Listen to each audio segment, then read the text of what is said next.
এই কি অবস্থা তোমাদের? চলে আসলাম আজকে একটা নতুন ভিডিও নিয়ে। তো আজকে হচ্ছে আমাদের এখানে চতুর্থ রোজার সেহারি করতেছিলাম। সেহারির জন্য আমি রান্না করেছিলাম রুই মাছের ঝোল।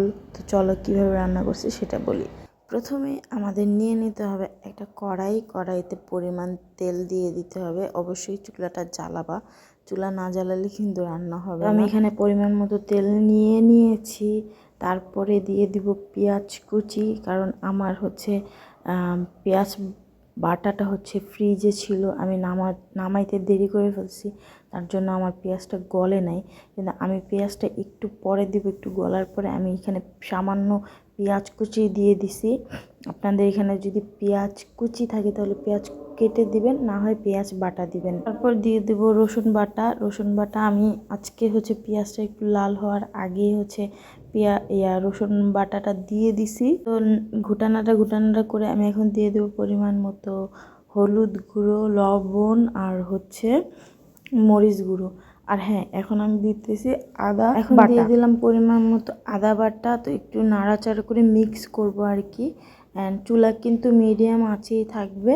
তো একটু নাড়াচাড়া করে দিয়ে দিলাম। এই যে এখন দিয়েছি আমি হালকা একটু পেঁয়াজ বাটা, কারণ আমি পেঁয়াজটা কম দিয়েছিলাম, আগেই বলছি। তো এখানে হচ্ছে এখন একটু মিক্স করে আমি অবশ্যই হালকা একটু পানি দিবেন, না হয় হচ্ছে মশলাটা পুড়ে যাবে। তো এখন পরিমাণ মতো দিয়ে দিলাম লবণ, দিয়ে দিলাম হলুদ গুঁড়ো, দিয়ে দিলাম মরিচ গুঁড়ো। তো এর মধ্যে একটা কথা বলি, এটা ছিল আমার সেহারির রান্না আর কি। তো আমার মতো কে হচ্ছে সেহারির রান্না হচ্ছে দুপুরবেলায় করে ফেলো বা বিকেলে, মানে ইফতারের সাথে সাথে করে ফেলো, অবশ্যই আমাকে কমেন্ট সেকশনে জানাবা। তো এই তো এখন হচ্ছে আমার মশলাটা একটু ভুনা হয়ে গেছে, মানে কষানো হয়ে গেছে। এখন আমি টমেটোটা দিয়ে দেবো।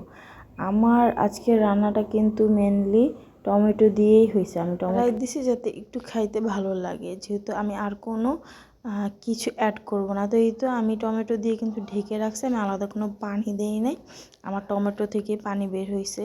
তো মাছগুলো আমি আগেই ভেজে রাখছিলাম, যেহেতু আমার মশলাটা কষানো হয়ে গেছে। আমি এখন এখানে দিয়ে দেব রুই মাছ, কারণ আজকে আমার রান্না হইতেছে রুই মাছ দিয়ে।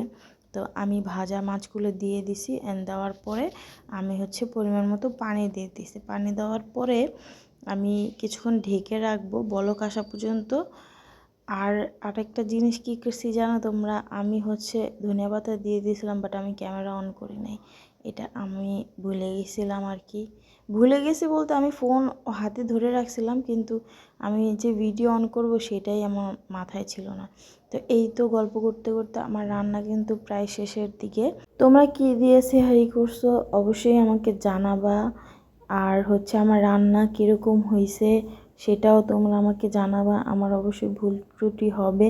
এই তো এখন আমি হচ্ছে সেহারির টাইমে উঠে গেছি। মিষ্টি কুমড়া ভাজিও করছিলাম, অ্যান্ড ডাইল আমি এগুলো হচ্ছে গরম করে নিছিলাম। আর হচ্ছে একটু দুষ্টামি করতেছিলাম ক্যামেরা দিয়ে, কারণ ঘুম থেকে উঠেই ভালো লাগে না আসলে, না খাইতে ভালো লাগে না, কোনো কিছু করতে ভালো লাগে। তারপরে কিছু করার নাই, যেহেতু আল্লাহকে খুশি করার জন্য হইতেছে, সেহেতু একটু করাই যায়। তো এখানে হচ্ছে আমি ভাত নিয়ে নিতেছি।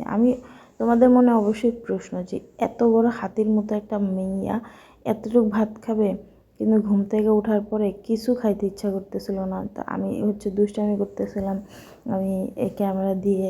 আর হচ্ছে এত মশা ছিল ভাই, কি একটা অবস্থা, সব দরজা জানালা বন্ধ করলে লাগে হচ্ছে ব্যবসা একটা গরম, আর সব কিছু খোলা রাখলে, মানে জানালা খোলা রাখলে আসে হচ্ছে মশা, মানে কি একটা যন্ত্রণা। তো আমার মতো কে এই মশার অত্যাচারের ভাগিদার হইতেছো অবশ্যই জানাবা। ভাই মশা আমার অনেক অত্যাচার করতেছে, না বইতে শান্তি, না খাইতে শান্তি, বাথরুমে যেয়েও শান্তি নেই।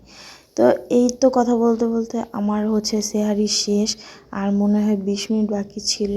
আর এই তো প্রতিদিনের মতো আমার কামলা দেওয়া শুরু হয়ে গেছে। খেয়েছি ঠিক আছে, বাট এই তো হাঁড়ি পাতিল জমা হওয়া শুরু হয়ে গেছে। তো আজকের জন্য এতটুকুই।